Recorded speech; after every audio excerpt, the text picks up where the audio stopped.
दोस्तों, अगर आपके पास करोड़ों रुपए हो लेकिन अपने समय पर जीने की आजादी न हो तो क्या आप खुद को अमीर कहेंगे? द साइकोलॉजी ऑफ मनी का चैप्टर 7 इसी सवाल का जवाब देता है। नमस्कार दोस्तों, स्वागत है आपके चैनल पर। आज हम समझेंगे द साइकोलॉजी ऑफ मनी का चैप्टर 7 फ्रीडम, जहां मॉर्गन हाउसल बताते हैं कि पैसे की सबसे बड़ी ताकत क्या है। अध्याय में मॉर्गन हाउसल बताते हैं कि पैसे का सबसे बड़ा फायदा महंगी चीजें खरीदना या दूसरों को प्रभावित करना नहीं है, बल्कि आजादी है। असली अमीरी का मतलब है अपने समय पर, अपनी शर्तों पर और अपनी पसंद की जिंदगी जीने की आजादी। जब आपके पास पैसा होता है तो आप यह तय कर सकते हैं कि आपको क्या करना है, कब करना है और किसके लिए करना है। यही आजादी पैसे की सबसे अनदेखी लेकिन सबसे कीमती ताकत है। लेखक समझाते हैं कि ज्यादातर लोग पैसे को स्टेटस और दिखावे से जोड़ते हैं, महंगी कार, बड़ा घर या शानदार लाइफस्टाइल।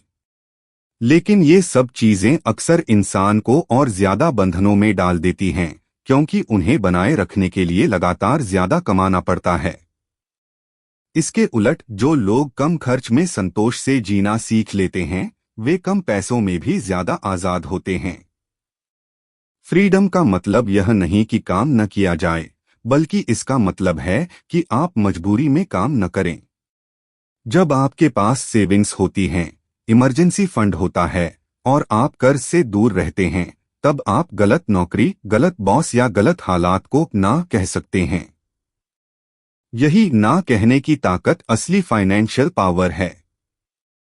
लेखक यह भी बताते हैं कि समय की आजादी सबसे कीमती संपत्ति है, क्योंकि समय को खरीदा नहीं जा सकता।